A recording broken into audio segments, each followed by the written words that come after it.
Del gobierno mexicano a Estados Unidos, cuando la medida era claramente ilegal y se hubiera podido tumbar por la vía legal. Oiga, en cuestión de que se está convirtiendo México como un tercer país, sí. ¿Cómo ve usted? ¿La Guardia Nacional está cumpliendo con su función o está militarizando? La Guardia Nacional al día de hoy no es más que un anuncio. Pues agarraron militares, les pusieron un parche de Guardia Nacional y ya. La única parte civil de la Guardia, que eran los policías federales, que por cierto se ha hablado pestes de ellos y no son los únicos que tienen el certificado policial único. A los que deberían estar evaluando para entrar, como dice la ley, es al militar. Si la idea era hacer al militar civil, no al civil militar, ¿no? Pues se les hizo un lado y hoy pues, la Guardia Nacional está militarizada, que eso está probado que no funciona, y segundo, desenfocada. O sea, está orientada a hacer patrulla fronteriza en lugar de estar orientada a bajar los índices de violencia, que por cierto están fuera de control. Hoy este sexenio, el ritmo que lleva es peor que no solo el sexenio anterior, sino incluso el sexenio de la guerra contra el narcotráfico. Oiga, se ha documentado también en cuestión de violaciones a derechos humanos a migrantes, sobre todo en la frontera sur. ¿Ustedes propondrán alguna ley? ¿Qué se tiene que hacer al respecto? No, yo creo que la Comisión Nacional de Derechos Humanos está llevando a cabo una supervisión en la materia. Yo sí creo que se tiene que tratar a estas personas con respeto total, y no solo a ellas, sino también a los policías, que son a los que enviaron a llevar a cabo la vigilancia. Si se le están violando los derechos humanos a los policías, teniéndolos en condiciones inhumanas, pues imagínate lo que está pasando con los migrantes. Las imágenes son muy fuertes. Yo creo que el gobierno tiene que cuidar los derechos humanos de cualquier persona que esté en territorio mexicano, sea mexicano o no. Y yo sí, mi llamado es a que lo hagan y a que se fijen en cuidar a las personas más allá de seguir las instrucciones de Trump. Se ha dicho que también han nacido varios niños de mujeres que han viajado de Centroamérica hacia nuestro país.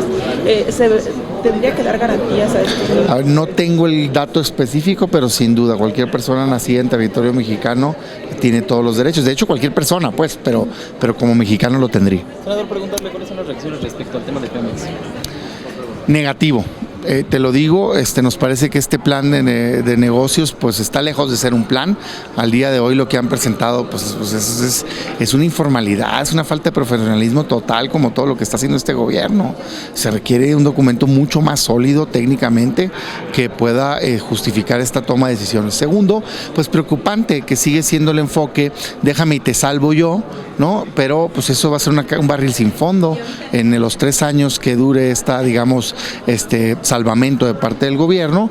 Después Pemex va a seguir siendo poco productiva. O sea, están ahí los comparativos de la producción que se da, pues la verdad que nada alentadores, y sobre todo orientando a proyectos que no tienen futuro, como Dos Bocas, que es una pues reverenda tontería. El día de ayer se ratificó el cargo de Arturo Herrera. ¿Qué opina acerca de eso? ¿Cuál es el futuro hacia México? A mí me parece que hizo bien la bancada del PAN en rechazarlo en la Cámara, en la Comisión de Hacienda, y esperemos que así se haga también en el Pleno. No por la persona pues, aparentemente tiene, digamos, credenciales adecuadas.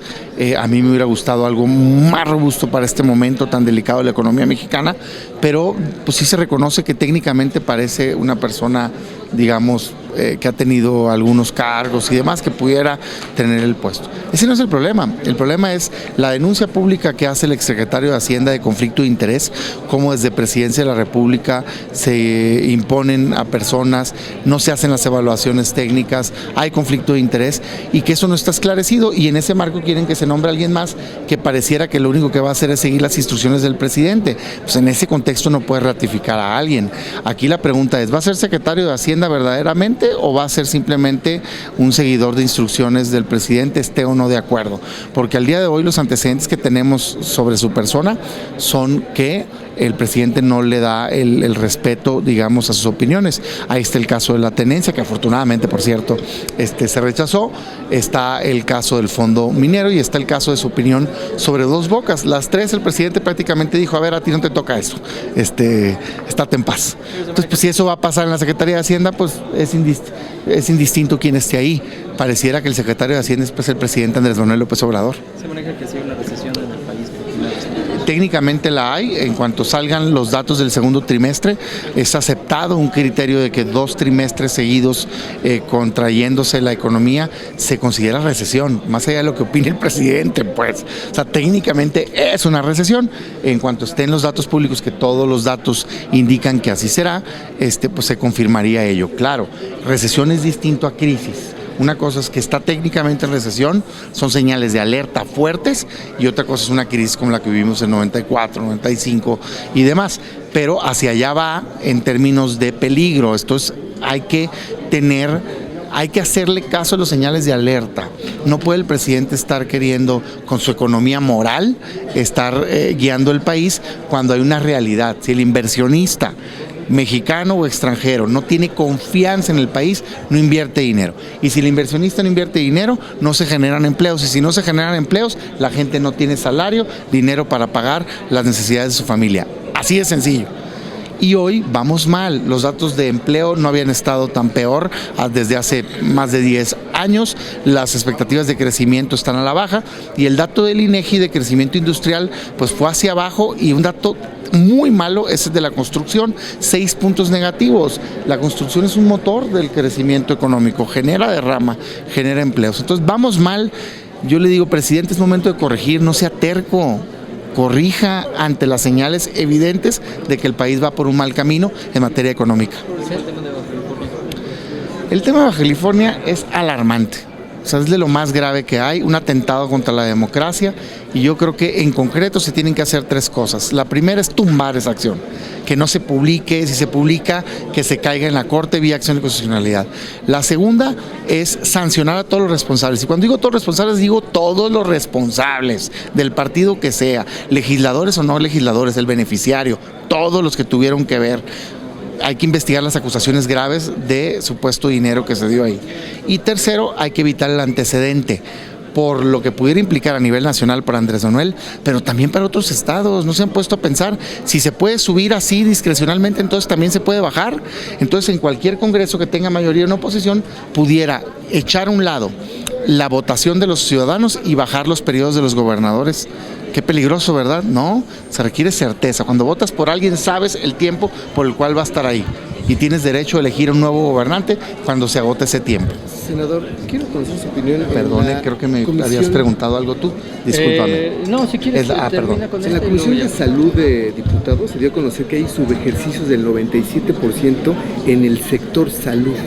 Mira, a mí me parece muy delicado. Hay subejercicios en todo el gobierno. Pareciera que lo único que le interesa al presidente son sus programas sociales. Esa es la verdad. Y el tema de salud es una bomba de tiempo. Hoy han existido más o menos medicinas por las licitaciones anteriores que usaron, las de antes de su gobierno. Pero eso ya se acabó, ya se agotó.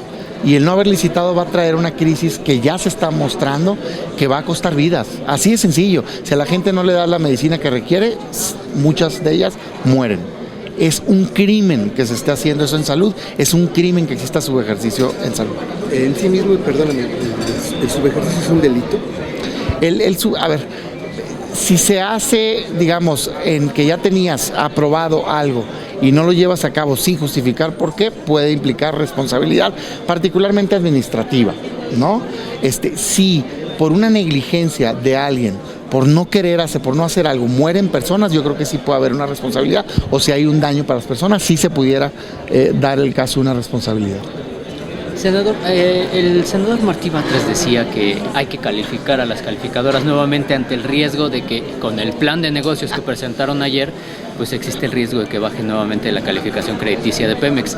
¿De verdad están mal las calificadoras? Déjame, me río un poquito, calmo mi risa un poquito y luego ya te contesto. Es un absurdo. Si las calificadoras no son un ente público, son empresas que se dedican a hacer análisis financiero, muchas de ellas ni siquiera están en nuestro país. Y que le vas a prohibir que un análisis que esté en otro lugar del mundo opine sobre las finanzas de México. El valor de las calificadoras es los que lo escuchan. que son los inversionistas. Tú como inversionista, para meter dinero en un país, pues vas y le preguntas a expertos si ese país es seguro para invertir. Esas son las calificadoras. Si la calificadora está diciendo que está mal México, pues no importa lo que diga el presidente del Senado ni el presidente de la República, el inversionista le va a hacer caso al experto financiero. Es un absurdo. ¿Qué nos traería? Un peor rechazo de parte del mercado, ese tipo de acciones de querer controlar. Esa visión de que desde el gobierno se dice si la economía va bien o va mal, quedó obsoleta hace décadas. Son absurdos pues que salen de tener que justificar a fuerzas a tu jefe, que es el presidente de la República, pues que anda con su economía moral. Suerte con eso.